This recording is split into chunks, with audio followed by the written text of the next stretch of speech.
أعوذ بالله من الشيطان الرجيم بسم الله الرحمن الرحيم اعوذ باللہ من الشیطان الرجیم بسم اللہ الرحمن الرحیم نحمدہ ونصلی علی رسولہ الکریم اما بعد. Welcome back to Quran Kareem the path of Islam. میرے پیارے ویورز، آج انشاءاللہ ہم پھر سے ترجمہ پڑھیں گے. ہمارا پچھلا درس انتہائی مفید اور دل کو سکون دینے والا تھا. آج کے درس میں بھی ایک امپورٹنٹ میسج ہے، ایک امپورٹنٹ بات ہے جس کا ہمیں بہت دھیان رکھنا چاہیے. چلے آتے اپنے درس کی طرف. اعوذ باللہ من الشیطان الرجیم بسم اللہ الرحمن الرحیم.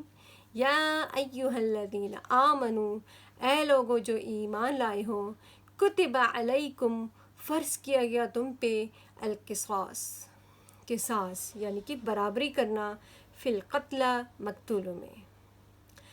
کس طرح؟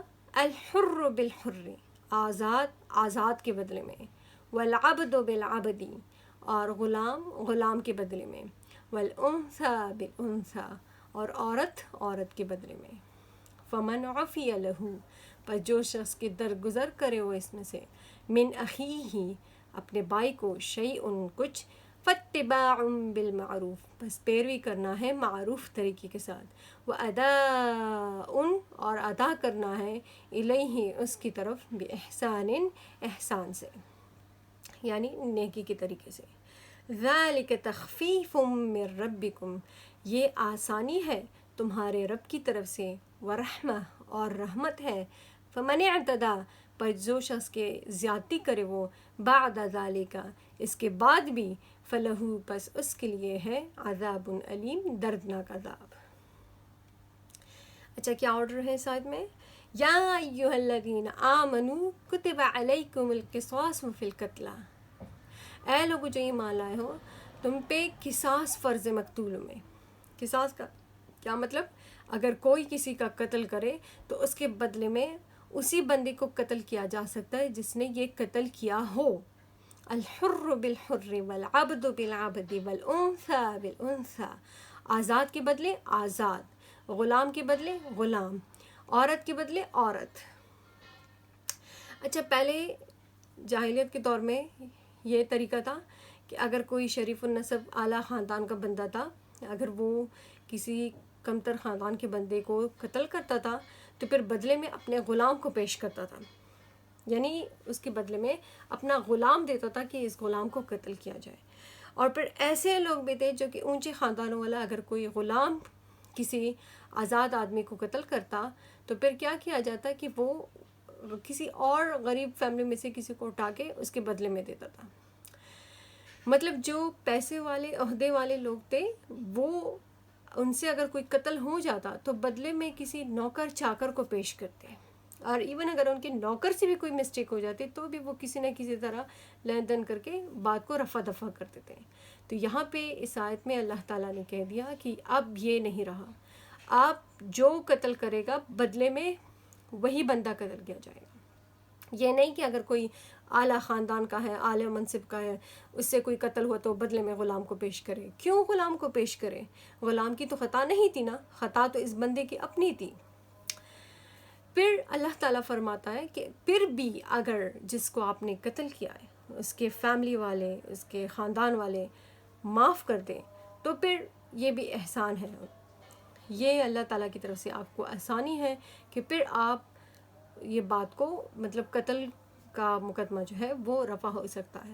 اس کے بدلے میں اب آپ نے رقم دینی ہے، جو کہ انشاءاللہ بہت جلد آئے گا قرآن میں، پھر ہم اس کا ذکر پڑھیں گے. تو یہاں پہ دیکھیں وہ وضاحت کی گئی ہے. فمن عفی لہ من اخیہ شیء فاتباع بالمعروف واداء الیہ باحسان، پس جو شخص کے درگزر کرے اس کو اپنے بھائی کی طرف سے کچھ بھی، بس پیروی کرنا ہے معروف طریقے سے، یعنی صحیح طریقے سے اس معاملے کو نپٹانا ہے اور ادا کرنا ہے اس کی طرف نیکی کے ساتھ، یعنی اچھی طرح سے اس کو اپنی قیمت آپ نے دینی ہے جتنے لگے.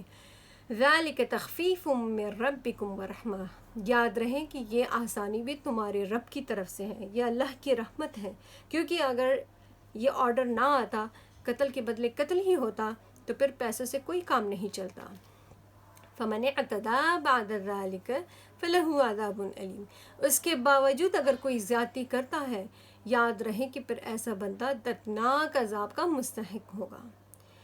وَلَكُمْ فِي الْقِصَاصِ، اور تمہارے لیے ہے قصاص میں حیات، زندگی، یا اولی الالباب، اے عقل والو، لعلکم تتقون، تاکہ تم پرہیزگار بنو۔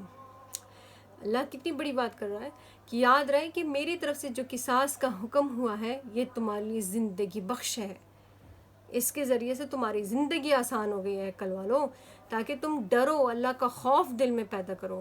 اگر ایسا نہ ہوتا تو پھر کتنی مشکل ہو جاتی، لیکن اللہ نے برابری کا حکم نازل کیا۔ اللہ کی نظر میں اگر کوئی آزاد ہے یا غلام ہے، امیر ہے، غریب ہے، لڑکا ہے، لڑکی ہے، عورت ہے، جو بھی ہے، سب برابر ہے، کوئی فرق اللہ کے دربار میں نہیں ہے۔ اللہ سے میری یہی دعا ہے کہ اللہ ہمیں ہمیشہ انصاف کرنے کی توفیق عطا فرمائے۔ آمین ثم آمین۔ صدق اللہ العظیم۔